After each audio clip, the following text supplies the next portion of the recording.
ನೋಡ್ರಿ ನಮ್ಮ ಮನೆಗೆ ಪ್ರಭುವಿನ ತಮ್ಮ ಬರೋ ಲಕ್ಷಣಗಳು ಕಾಣ್ತಾ ಇಲ್ಲೇನ್ರಿ?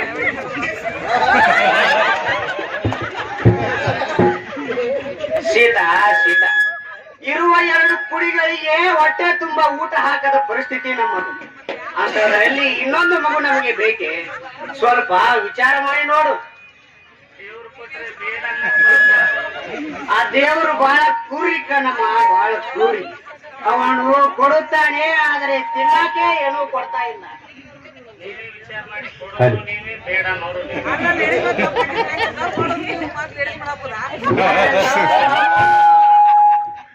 ನೋಡೋಣ. ರಾಮಪ್ಪ, ರಾಮಪ್ಪ, ನೀನು 9ನೇ ಮಗ. ನಿನ್ನ ಮ್ಯಾಲ ಕಮಲ ಇಮಲ ಮತ್ತಿಬ್ರು. ಅವ್ರೆಲ್ಲರೂ ಇವತ್ತ ಬದುಕಿಲ್ಲೇನು? ಹುಟ್ಟಿಸಿದ್ದೇವ್ರು ಹುಲ್ಲು ಮೇಯಿಸ್ತಾನೇನು?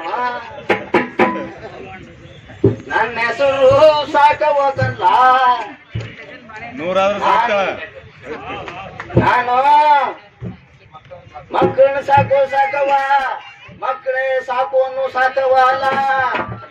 ನೆನಪಿರ್ಲಿ, ನಾನಿರೋ ಗಂಟ ಸಾಕ್ತಾ ಇರ್ಬೇಕು, ನಾ ಸಾಕ್ತಾ ಇರ್ತೀನಿ. ಅದಲ್ಲಮ್ಮ, ಅದು ಇಂಥ ಈ ಬಡತನ ಪರಿಸ್ಥಿತಿ ಒಳಗೆ ಇನ್ನೊಂದು ಮಗು ನಮಗೆ ಬೇಕಾ? ಅದೂ ಇಲ್ಲ, ಇದೂ ಇಲ್ಲ, ಸುಮ್ಕಿರ್ಲ. ಅಡಿಯುವಾಗ 4 ಮಕ್ಕಳನ್ನ ಹೆಚ್ಚಿಗೆ ಹಡಿಬೇಕು, ತರುವಾಗ 4 ಕೊಡ ಹೆಚ್ಚಿಗೆ ನೀರು ತರ್ಬೇಕು. ಗಿಡಕ್ಕ ಕಾಯಿ ಬಾಳ ಆದ್ರ ಗಿಡ ಬೀಳ್ತದೆ ಅಲ್ಲ. ಗಿಡಕ್ಕ ಕಾಯಿ ಎಷ್ಟಾದ್ರೂ ಭಾರ ಆಗಲ್ಲ. ಎಷ್ಟು ತಾಯಿಗೆ ಮಕ್ಕಳು ಭಾರ ಆಗ್ತದೆ ಅಂತ ಸುಮ್ಕಿರು.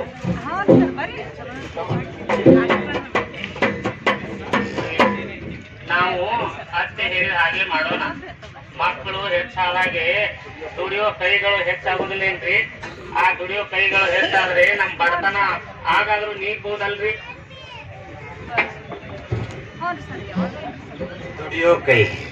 ದುಡಿಯೋ ಕೈ ಹೆಚ್ಚಾದಂಗೆ ತಿನ್ನೋ ಬಾಯಿನೂ ಕೂಡ ಹೆಚ್ಚಾಗುತ್ತವೆ ಸೀತಾ, ತಿನ್ನೋ ಬಾಯಿನೂ ಕೂಡ ಹೆಚ್ಚಾಗುತ್ತವೆ.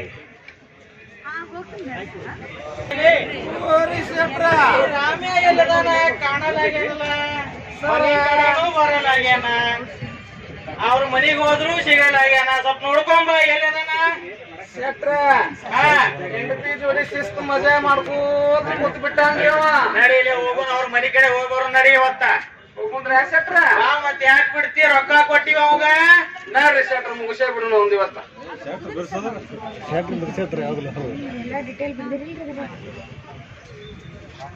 ಯಾಕಪ್ಪ ರಾಮಪ್ಪ ಮನ್ಯಾಗ ಅದಿ ಏನ? ನಮಸ್ಕಾರ ನಮಸ್ಕಾರ. ಯಾಕ ರೊಕ್ಕ ಕೊಟ್ಟಿದ್ ನೆನಪದಲ್ಲ? ಹೋದ ವರ್ಷ ನಿಮ್ ತಂಗಿಗಳ ಮದ್ವಿಗೆ ಸಾಲ ಮಾಡಿದ್ ನೆನಪದ ಇಲ್ಲ? ಮನಿಗ್ ಬಂದ್ರು ಸಿಗಂಗಿಲ್ಲ, ನಮ್ ಮನಿ ಕಡೆನೂ ಬರುದಿಲ್ಲ. ಹಿಂಗಾದ್ರೆ ಹೆಂಗೋ? ನೆನಪೈತ್ರಿ ಶೆಟ್ರ, ನೆನಪೈತಿ. ಕಷ್ಟ ಕಾಲದಾಗ ನಮ್ಮ ಕೈ ಹಿಡಿದ ದೇವ್ರಿ ಶೆಟ್ರ. ನೀವು ನಮ್ ಕೈ ಹಿಡಿದ ದೇವ್ರು. ನಿಮ್ಮನ್ನ ನೀವು ಕೊಟ್ಟ ಸಾಲ ನಾವ್ ಹೆಂಗ್ ಮರಿತೇವ್ರಿ ಶೆಟ್ರ? ಹೆಂಗ್ ಮರಿತೇವಿ? ನಿಮ್ಮಣ್ಣ ಸಾಲ ಏಟಾಗ ನೋಡು. ನೋಡ್ ಸ್ವಲ್ಪ ಏಟಾಗ ಹೇಳೋ ನೆನಪು ಮಾಡು.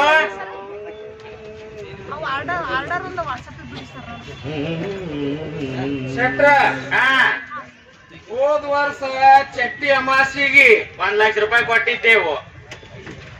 ಲೆಕ್ಕ ಹಾಕ್ಸೋಣ. ನೀನೇ ಇಲ್ಲ ಆಯ್ತಾಯ್ತು. ಹೋದ್ ವರ್ಷ ಚಟ್ಟಿ ಅಮಾಸಿಗೆ 1 ಲಕ್ಷ ರೂಪಾಯಿ ತಗೊಂಡಿದ್ದಿ ರಾಮಪ್ಪನಿ. ರಾಮಪ್ಪ ಕೆಲ್ಸಾಕತ್ತದನ ಕೆಲಸ ಆತೈತ್ರಿ ಸೆಟ್ರ ಕರಿ ಐತ್ರಿ ಕರಿ. ಅದಕ್ಕ 36,000 ರೂಪಾಯಿ ಬಡ್ಡಿ, 16,000 ಚಕ್ರ ಬಡ್ಡಿ, ಎಲ್ಲಾ ಸೇರಿ 1,52,000 ರೂಪಾಯಿ ಆಗದಪ್ಪ ರಾಮಪ್ಪ. ಏಟಾಯ್ತು ರಾಮಪ್ಪ? ಆದ್ರಿ 1,56,000 ಸೆಟ್ರ. 1,56,000.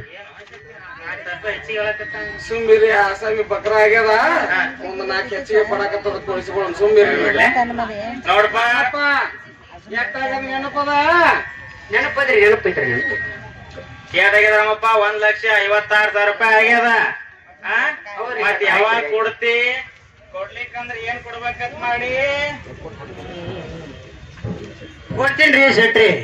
ನಾನೆಲ್ಲಿ ಊರ್ ಬಿಟ್ಟು ಓಡಿ ಹೋಗೋದಿಲ್ಲ.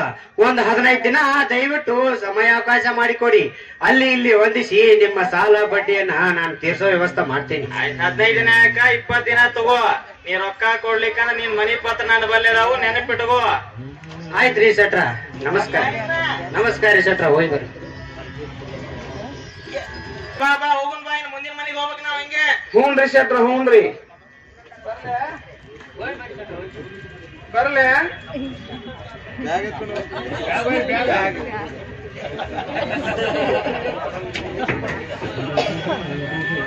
ಸೀತಾ, ಈ ಶೆಟ್ರ ಸಾಲ ಬಡ್ಡಿ ಚಕ್ರ ಬಡ್ಡಿ ಎಲ್ಲಾ ಸೇರಿ ನಮ್ಮ ಕೊರಳಿಗೆ ಕುಣಿಕೆ ಆಗೋ ಎಲ್ಲಾ ಲಕ್ಷಣಗಳು ಇದು ಸಾಲದಂಗ ಸ್ಥೂಲವಾಗಿ ನಮ್ಗೆ ಕಾಡ್ತಾ ಇದೆ. ಹೌದು, ಬಡ್ಡಿ ಗಂಟ ಬೆಳೀತಾ ಇದೆ. ಯಾಕ ರಾಮಪ್ಪ ಸೀತಮ್ಮ ಚಿಂತೆ ಮಾಡ್ಕೊಂಡು ಕುಂತೀರಿ?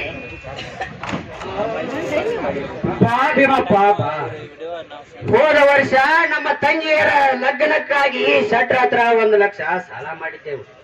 ಅದೆಲ್ಲ ಈಗ ಬಡ್ಡಿ ಗಂಟ ಸೇರಿ 1,56,000 ರೂಪಾಯಿ ಆ ಸಾಲ ಸೂಲದಂತೆ ಕಾಡ್ತಾ ಇದೆ. ದುಡಿದ ದುಡ್ಡು ಹೊಟ್ಟೆ ಊಟಕ್ಕೆ ಸಾಲ್ತಾ ಇಲ್ಲ. ಈಗ ಸಾಲ ಹೇಗೆ ತೀರ್ಸುವುದನ್ನೋದು ದೊಡ್ಡ ಚಿಂತೆ ಆಗಿದೆ ನೋಡ್ಬೇಕಪ್ಪ, ದೊಡ್ಡ ಚಿಂತೆ ಆಗಿದೆ. ಅದಕ್ಕಾಗಿ ಚಿಂತೆ ಮಾಡ್ತೀರ ರಾಮಪ್ಪ? ನಿನ್ 2 ಮಕ್ಳು ಅದಾವಲ್ಲ, ವರ್ಷಕ್ಕೆ 2 ಲಕ್ಷ ರೂಪಾಯಿ ನಿನ್ ಕೈಯಾಗ ಅದಾವಂತ ತಿಳ್ಕೊ. 2 ಲಕ್ಷ ಭೀಮಪ್ಪ? ಏನ್ ತೆಲಿಗಿಲಿ ಕೆಟ್ಟೈತೆ ನಿಂದ? ಕಟ್ಟಿ ಬಡದ್ರು ಯಾರು ದುಡ್ಡಿಲ್ಲ ಹೋ ಮನೆಯ, ನೀ ಹಿಂಗ ಅನ್ಬೇಡ. ನೋಡ್ ರಾಮಪ್ಪ, ಸಿಟಿ ಒಳಗ ನಮ್ಮಂತ ಬಡವ್ರ ಮಕ್ಕಳು ಕೆಲ್ಸಕ್ಕ ಬೇಕಾಗ್ತಾರ. ಶ್ರೀಮಂತ ಮನೆಯಲ್ಲಿ ಕೆಲಸ ಹಚ್ಚೋದು ಅಷ್ಟೇ ಅಲ್ಲ, ನಮ್ಮ ಮಕ್ಕಳಿಗೆ ಸಾಲಿಗೆ ಕಳಿಸ್ತಾರ, ರಜೆ ಇದ್ದಾಗ ಮನಿಗೆ ಕಳಿಸ್ತಾರ. ಒಂದು ಮಗುವಿಗೆ 1 ಲಕ್ಷ ರೂಪಾಯಿನೂ ಕೊಡ್ತಾರ. ನಮ್ಮ ಮಕ್ಕಳು ನಮ್ಗೆ ಯಾವುದೇ ಭಾರ ಇಲ್ಲದೆ ಮಕ್ಕಳು ಸಿಟಿಯಲ್ಲಿ ಬೆಳಿತಾರ, ಸಾಲಿನೂ ಕಲಿತಾರ. ಹೌದಾ ಭೀಮಪ್ಪ? ನೀ ಹೇಳುದ ಕರೆ ಐತಾ ಇದು? ನೋಡೋಪ, ಇನ್ನೊಂದ್ಸಲ ವಿಚಾರ ಮಾಡು. ಇಲ್ಲ, ಹೋದ ವರ್ಷ ಸೀನಪ್ಪ ಅವನು ಒಂದು ಮಗುವಿಗೆ ಕಳ್ಸ್ಯಾನ. ನೀನು ನಿನ್ನ 2 ಮಕ್ಕಳನ್ನ ಕಳಿಸು, 2 ಲಕ್ಷ ರೂಪಾಯಿ ಕೊಡ್ತಾನ, ನಿನ್ನ ಸಾಲ ಎಲ್ಲ ತೀರ್ ಹೋಗ್ತದ.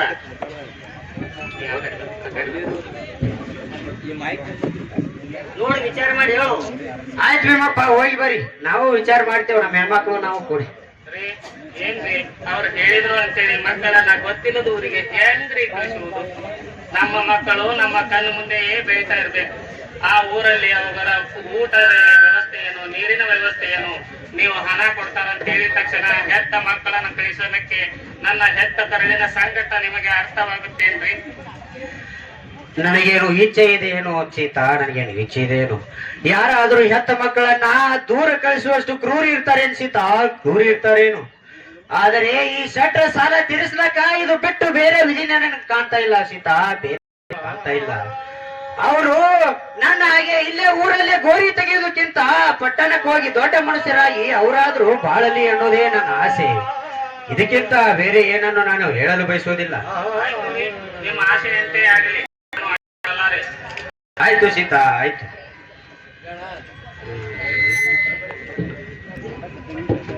ಆತ್ಮೀಯ ವೀಕ್ಷಕ ಬಾಂಧವರೇ, ನಾಟಕದ ಮೊದಲಾರ್ಧದಲ್ಲಿ ಸೀತಮ್ಮ ಮತ್ತು ರಾಮಪ್ಪನ ಕೌಟುಂಬಿಕ ಸಮಸ್ಯೆಯನ್ನ ತಾವು ಅರಿತಿದ್ದೀರಿ. ಈಗ ಆ ಮಕ್ಕಳಿರುವರು ಮನೆ ಬಿಟ್ಟು ದೇಶಾಂತರ ಅಂದ್ರೆ ಸಿಟಿಗೆ ಸೇರ್ತಾರೆ. ಸೇರಿ ಯಾವ ರೀತಿಯ ಪರಿಸ್ಥಿತಿಗಳನ್ನ ಎದುರಿಸಿ ಅವರು 5 ವರ್ಷಗಳ ನಂತರ ಯಾವ ರೀತಿ ಬದಲಾವಣೆಗಳನ್ನ ಕಂಡಿರ್ತಾರೆ ಅನ್ನುವಂಥದ್ದನ್ನ ಈ ನಾಟಕದ ದ್ವಿತೀಯಾರ್ಧದಲ್ಲಿ ತಾವು ಗಮನಿಸಿದ್ದೀರಿ. ದಯವಿಟ್ಟು ಶಾಂತತೆಯಿಂದ ವೀಕ್ಷಿಸಿ.